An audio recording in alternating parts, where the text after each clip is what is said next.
जमाते इस्लामी हिंद नांदुरा यांच्या वतीने छत्रपती शिवाजी महाराज टाउन हॉलमध्ये सद्भावना ईद मिलन या सामाजिक ऐक्य आणि सलोख्याचा संदेश देणाऱ्या कार्यक्रमाचे भव्य आयोजन 9 एप्रिल रोजी करण्यात आले होते। या प्रसंगी शहरातील विविध धार्मिक संस्था आणि सामाजिक क्षेत्रातील मान्यवरांची प्रामुख्याने उपस्थिती होती। या कार्यक्रमाची सुरुवात हाफिज उबैद साहेब यांच्या पवित्र कुराणच्या तिलावतीने झाली। त्यांच्या अर्थपूर्ण आणि सुरेल आवाजात केलेल्या तिलावतीमुळे सभागृहात आध्यात्मिक वातावरण निर्माण झाले होते। या प्रसंगी राज्य सल्लागार मंडळ जमाते इस्लामी हिंद महाराष्ट्राचे सदस्य सुहैल अमीर शेख, जमाते इस्लामी हिंद बुलढाणाचे जिल्हाध्यक्ष सुहैल फुरकान, गुरुदेव आश्रमाचे प्रवक्ते मनोज गुरुजी, नांदुरा पत्रकार संघाचे अध्यक्ष सुरेश दादा पेटकर, एसपीएम कॉलेजचे भौतिकशास्त्र विभाग प्रमुख डॉक्टर सचिन यांच्यासह शहरातील अनेक प्रतिष्ठित नागरिक प्रामुख्याने उपस्थित होते। कार्यक्रमाचे प्रास्ताविक सुहैल फुरकान यांनी केले। त्यांनी इस्लामी मूल्यांचा उल्लेख करत समाजात सहिष्णुता, ऐक्य आणि सलोख्याची गरज असल्याचे अधोरेखित केले। हा कार्यक्रम नांदुरा शहरात सामाजिक ऐक्य, धार्मिक सहिष्णुता आणि मानवी मूल्यांना प्रोत्साहन देणारा एक प्रेरणादायी क्षण ठरला। MCN न्यूज मराठीकरिता मोहम्मद फारूक, नांदुरा।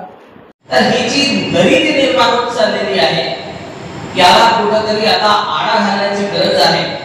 आपण पाहतो की आपल्या महाराष्ट्रात सुद्धा काही प्रमाणात जातीय तेढ हा निर्माण करण्याचे कट कारस्थान केली जात आहे आणि जे लोक कट कारस्थान करत आहेत त्यांना काही प्रमाणात याच्यामध्ये यश सुद्धा भेटत आहे।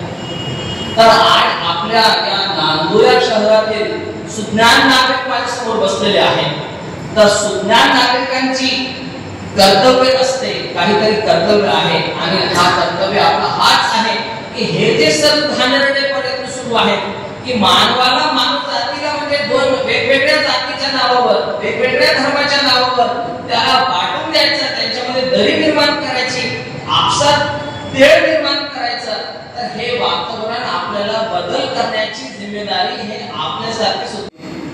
ये अप्रैल का मास मीडिया कहिए, कभी कभी ऐसे लगता है जैसे इस मीडिया ने कसम खा लिया है कि हम तुमको साथ में नहीं रहने देंगे, मगर मुझे लगता है कि नांदुरा शहर के लोगों ने भी कसम खा लिया है कि हम इंशाल्लाह सेपरेट होने नहीं देंगे।